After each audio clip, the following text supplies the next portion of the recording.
What's the first misconception about moving to Atlanta? What's something that people think about Atlanta that's not necessarily true? I'm gonna go on and jump in and go on the dating tip. The misconception.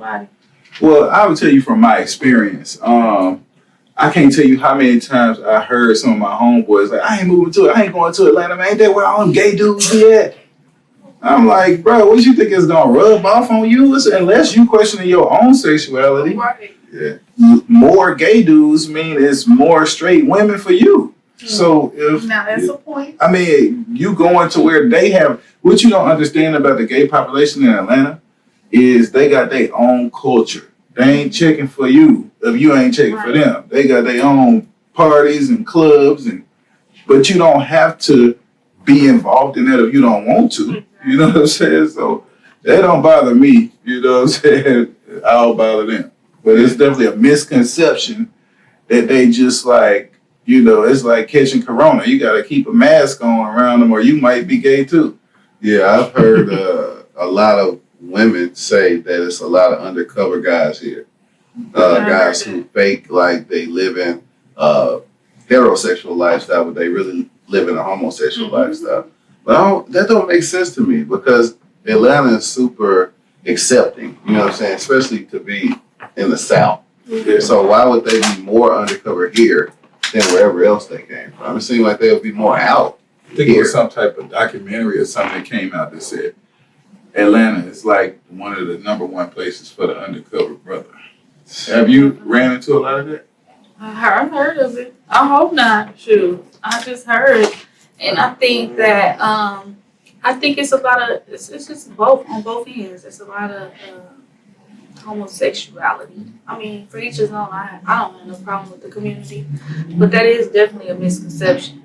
Definitely. I mean, I don't think the fact that they are here is a misconception. I think the misconception is that you can't move here and live your life without being impacted by somebody else's sexuality. That's the misconception. Like you can do your own thing. I don't care what you're doing at the crib, but I'm gonna do my own thing. So definitely.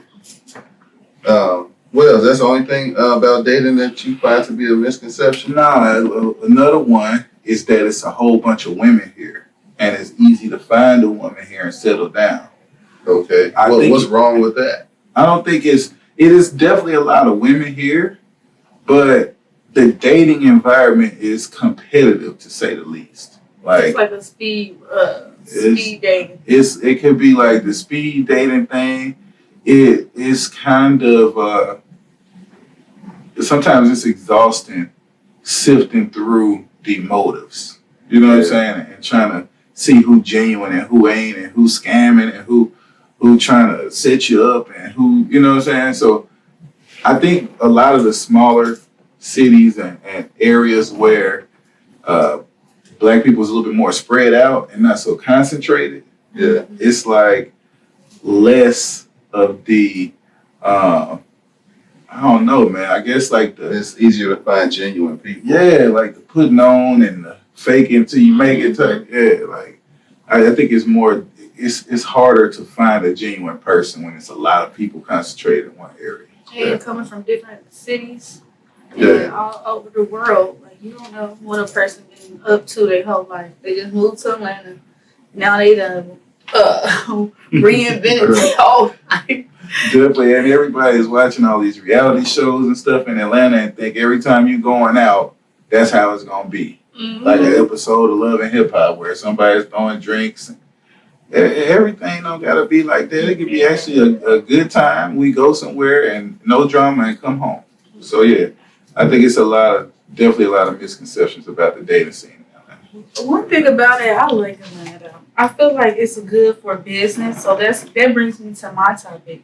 I feel like a lot of people move here because they want that opportunity. I remember when I first came to Atlanta, my first time like visiting, I was just so amazed, like, but also impressed. Like, look at all of these Black African American successful people, and it's kind of hard to kind of just determine who's successful, who's not. But at the same time, if you got businesses on each corner, then I mean that's enough to expose you to success. Definitely. So I was really amazed by that. But another thing is just like keeping that mentality. If you came here because you see successful people and that's what you want to be a part of, then keep that same goal in mind. Because you will get wrapped up, lost in the sauce messing with Atlanta. And that's what they don't tell you. Yeah, exactly. Like, it's fun, it's turned. Yeah. But you gotta also be about your business. And the people who you see that's 9 times out of 10 successful, they probably at home chilling somewhere in the crib. It's all about prioritizing. Yes. Yes. Putting first things first, I guess. Definitely, and it's easy to get distracted. You know what I'm saying? It is. It's easy to get enamored by the nightlife and, you know what I'm saying, everything else that's going on around you and forget to do your actual job. You know what I'm saying? Mm-hmm. Speaking of doing your job, the thing that I find to be a misconception, I hear all the time on the radio is people running towards supporting black businesses. And I'm not saying that you should not support a black business because I'm a black business owner myself, but I try to provide a quality service too. So I don't think that should be the driving force. Right. I've been in a situation myself, a personal story I had. I was trying to support a black business, ended up going with this guy to fix my BMW that was about $1,500 cheaper than the competitor. This dude sold me all these whoop tickets, told me all the things that he could do to my car. It was going to be so much better, new and improved when I got it back. This man gave me my car back in pieces. Never did put it back together. And So the transmission in the trunk. transmission in the trunk. Said, my bad, bro. I couldn't even get it back together. Like, Now the mechanics here. One thing about y'all mechanics, y'all need to stop it. Come man, on. these mechanics is off the chain. Don't say you can fix the transmission when you can only do an oil change. That's it. True, and I think the thing is, like, I had a similar experience where I went to get a tire, I think it was. Mm-hmm. I got in the building, I'm sitting there chilling. Nobody didn't acknowledge me for about 30 minutes. Finally got acknowledged. It was just too relaxed. Yeah. I feel like sometimes when a black business is providing a service to a black customer, they relax and treat them like a homeboy and forget to be professional. Definitely. And too, I think that sometimes, especially in Atlanta, we get into this boss mentality and we feel like that we can't work for somebody because we was meant to be a boss. Or service. Yeah. Service is everything when it comes to working in any establishment. One thing about Atlanta, y'all, is I've never seen no customer service like this in my life. You can walk in a place, they like, "What's up, baby?" Like, hold on. Hey, how you doing? Yeah. You gotta bring them back. Yeah, let's be professional. I'm not your sister. I'm here paying my money. Yeah, and one thing about customer service is it's not something that should be looked at as a weakness because you're waiting on a person. It's something that establishes a culture so that when you are a boss, then you don't have to try to recreate yourself or turn it on all of a sudden because you've been used to providing this stellar service ever since you was old enough to work. You know what I'm saying? Communication is the key. Being able to be socially intelligent is the key. You have to socialize and have those social skills. Without that, customer service still sucks. What do y'all friends say and how do they react to y'all living in Atlanta? Oh, girl, I want to come visit. I want to move to Atlanta. Everybody want to move here. They do. It's so crazy. I just got a call yesterday. Somebody wanted to come to Atlanta for Valentine's Day and asking me what all the things to do in Atlanta is, like tour guide type of stuff. I know Atlanta. Hey, you know, that brings me to another misconception, like, because people be at their house looking at how Atlanta is on TV and stuff. Man, not even they think TV, we social do this. media. Yeah, social media. They think we do this a lot, like every day. Like we going somewhere and trying a new restaurant and going to the trap house. The people that live here don't be doing that. And we don't show y'all when we out here grinding, getting up every day. The weekend, we're going to show that off and it looks so exciting. It looks so glamorous.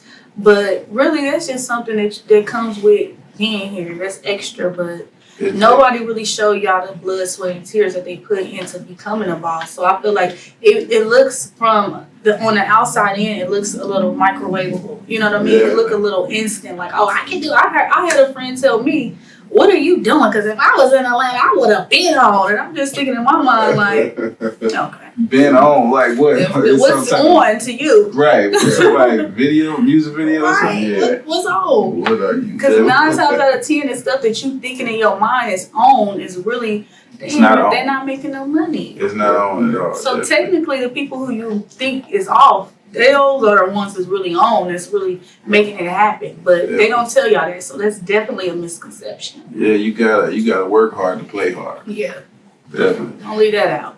What do y'all want to? I feel like we all should give a piece of advice to those listening that don't live here and they got a lot of misconceptions like the ones we was just talking about. Yeah. I'm gonna give a piece of advice. Okay, what's yours? I'm kind of gonna have to step on your toes a little bit, but it comes from a personal experience of mine. Like I moved here with probably 10 people I knew. Mm-hmm. I think it might be 3 left. You know what I'm saying? So you can't come here half-stepping like you was in your hometown and think it's gonna fly here. And think You know you're what I'm saying? still gonna be able to hang, because some people can't roll. Definitely, I had a friend, he just used to shortcut everything. You know what I'm saying? Like he a shortcut guy. So he got this car. He didn't get it Know you registered. talking about. Hey, that's fine. Yeah. He'll know. He'll know that's fine. He didn't get it registered. He ended up putting like some kind of faulty tag on it or whatever. He said, man, I do this all the time. It ain't no big deal. I said, In Ohio. I said, bro, you should not do that here, bro. Like the police are they on deck, bro. They taking these streets back, bro. You ain't gonna get away with that long here. Cobb Yeah, County. definitely Tell like Tell me about the Cobb County real quick. Oh man, count on being busted. count on being busted. Come on, Black White. But hopefully though, it's hopefully it's turned around because, and it take us back to one of the topics we talked about before about voting. We voted. We got a new chief of police. Got a new chief of police after having the same chief of police in Cobb County for the last 50 years. Yeah. So, maybe a change is coming. But what I was trying to tell him is you can't be here on no BS. Like you gotta have your license and registration, please. No, you gotta be on deck. You gotta have your car insured. You definitely can't be cannot riding ride dirty. in Atlanta. Don't be rolling up in here with them tags from your hometown, because they will pull you over and find you. Yes, that is a common misconception that I can just get away with little minor stuff that's technically against the law because I used to do that back home. You can't do that here. Needless to say, my homie ain't in Atlanta no more, man. I miss you, bro. But he didn't last long. You're not. So I think my piece of advice is that don't come here thinking you're gonna be a boss. It's steps to it, it's levels to it, it's things that you have to do in order to become a boss and things that you have to do to maintain a business if you are able to open a business. You gotta pay the cost to be the boss. Definitely. And with that, I would say definitely put yourself, it's good to make connections, but connect with the right people, because you can connect with the wrong people and it can just take you down the wrong route. Man. So my thing is, the misconception comes with people's introduction of who they are. You got to be careful with that, because a person can tell you and sell you any dream and you'll be thinking that this is what they do. You'll find yourself in situations and you're just like, oh man, I thought you did taxes. Don't get finessed out here, because you will. But on the flip side, you can make it work. It is some people you can connect with and make it happen. One thing about Atlanta, people will look out for you and they will try to help you, or at least lead you a little bit down the path. They may not give you all of what you need, but it'll be enough for you to make it happen on your own, and that's important too. Don't be looking for nobody to pull you up. You kind of got to pull yourself up out here. It's a jungle. Definitely.